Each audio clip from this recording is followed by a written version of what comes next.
Hi there, it's Tamara Doris, your Sacramento real estate professional and your Sacramento real estate professor.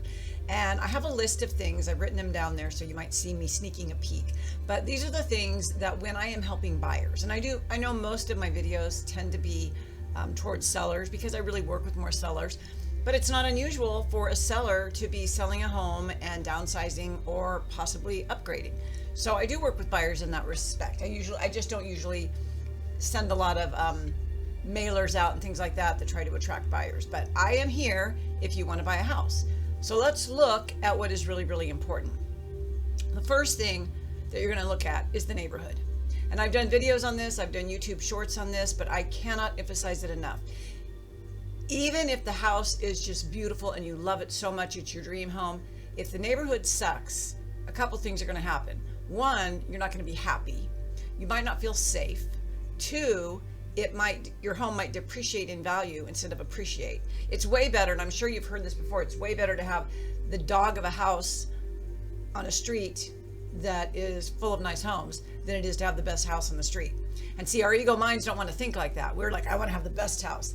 But I'm telling you, when it comes to resale value and appreciation and just your own sense of well-being, you really want to have a nice neighborhood. So how do you determine a nice neighborhood? You drive by it in the evenings and on the weekends. Because, if you're looking at a house and it's a 3 o'clock on a Monday afternoon, everyone may be sleeping or gone. But then you drive at 7 o'clock at night and everyone's outside partying, or really loud music. Same thing on the weekends. So the neighborhood is numero uno, in my opinion. Next, we want to look at the age of the roof and the age of the HVAC. Those tend to be the two most expensive things.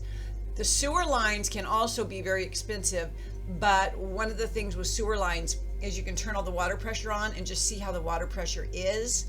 Another thing for both HVAC and sewer lines is when we write an offer, we ask for a home warranty. And that means the first year you live there, if anything goes wrong, that can be repaired.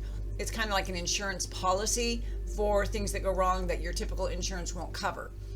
You can also, I have a client that I just worked with who every year she renews her home warranty, and it's come in handy a few times. I think her washing machine flooded one time and they paid for it. She had a very small premium, and so it can really be advantageous. So you want to make sure you get that home warranty in your offer. The other thing is to look at windows.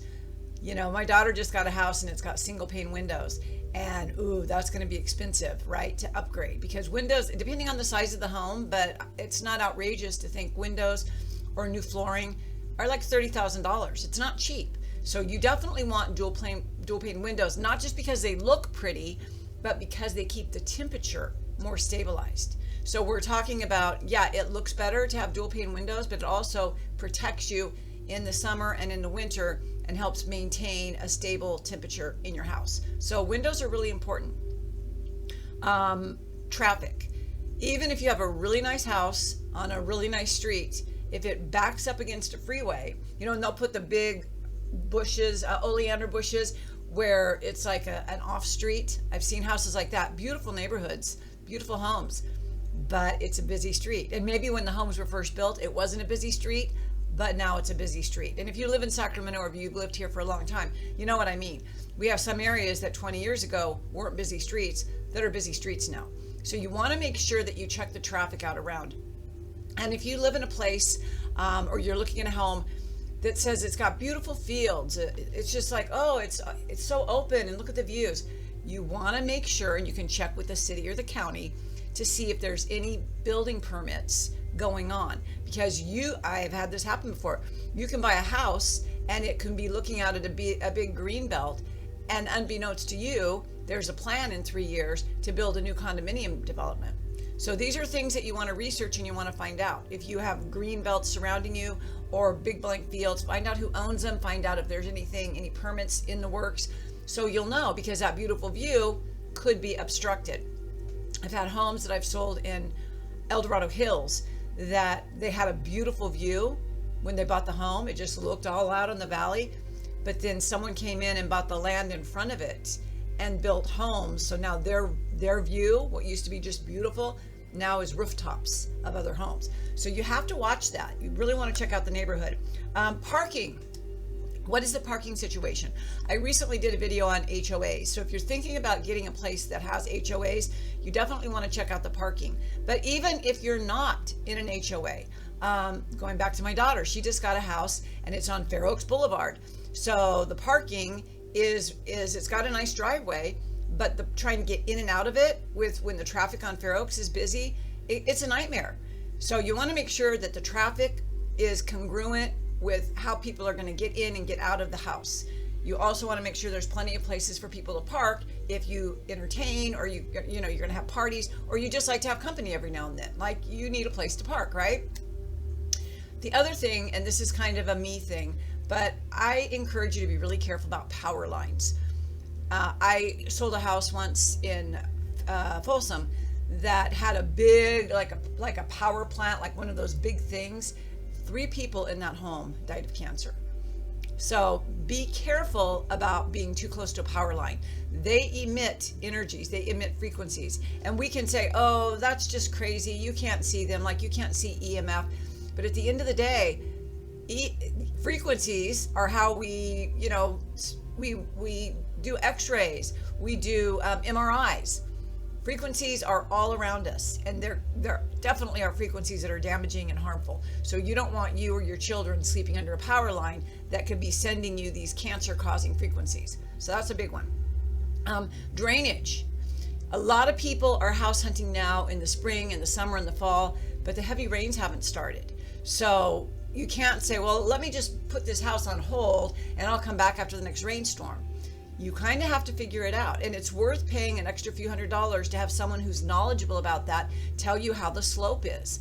I recently had a listing and there was a collection of water under the house because the backyard sloped down like this. And so they had a sump pump under the house, right? And so the buyers noticed that, and now they're having it graded. I'm not saying that the sellers have to pay for that. I'm just saying, if you're the buyer, make sure you're clear on it so you're prepared to do the updates. You can only ask sellers to pay for so many things. And I always advise sellers, when I'm representing them, I always say we should really only pay for things that are health and safety or things that seem to be seller expenses.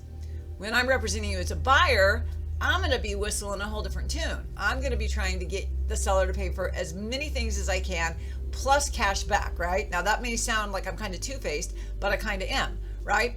Because whoever I represent, it's their best interest, their highest good that I have in my mind. That's my fiduciary relationship with my clients, right? But just reasonably speaking, there's only a certain amount of things that you can expect the sellers to pay for. And usually regrading the property isn't one of them, right? But it's not all that expensive as you might think it is. The layout of the house. If you walk into a house and it just looks so wonderful and they've got it decorated so cute, you may miss the layout. Now, this is why sometimes I'm a fan of homes that are vacant, because when it's vacant, you can take pictures. And I have done this with buyers. Take a picture right there, stick it in chat, tell me how I can decorate this room. How should I furnish this room? I'm like French provincial or country or, contemporary, and chat will give you a diagram, a picture. And I often do this in vacant listings that I have so that buyers, when they're looking around, can get an idea of where they can place their furniture. But the layout is really important. If you have a home, if you're buying a home, just because these sellers have the furniture where it looks great, your furniture might not fit in there, right? And please, whatever you do when you're buying a home, do not go charge a whole bunch of new furniture. Don't go spending a lot of money until escrow is closed. That is the biggest tip I can give you. I've had people buy cars, boats, furniture. Bad. Don't do that, because even though you think that your loan has already gone through and it's in underwriting and you're like sitting pretty, the underwriter runs a last credit check right before the close of escrow. And if that comes up that you just charged $20,000 in new furniture, that can ruin the whole deal. Like literally, I've seen that happen more times than I care to, not to my clients because I warn them, but I have seen that happen to so many people over time. So do not put anything on credit or charge. Do not pay off any credit cards when you are right in the process of buying before you close escrow. You don't want to do anything that's going to mess with your credit at all. Don't go even say, I'm going to go look at cars for after escrow closes. but then they run a credit check on you. Bad news. Okay, don't do anything. That 30-day escrow, which is typical, don't do anything with your finances. Just let everything be as it is. Trust your lender, trust your agent, and don't do anything. The other thing I want to say is when you're walking around a new house, look for stains in the ceiling, obviously, right? That could be a leak. But also look for freshly painted rooms and ceilings. And I'm not saying sellers are dishonest, but if there was a leak and it was fixed, they might repaint that ceiling.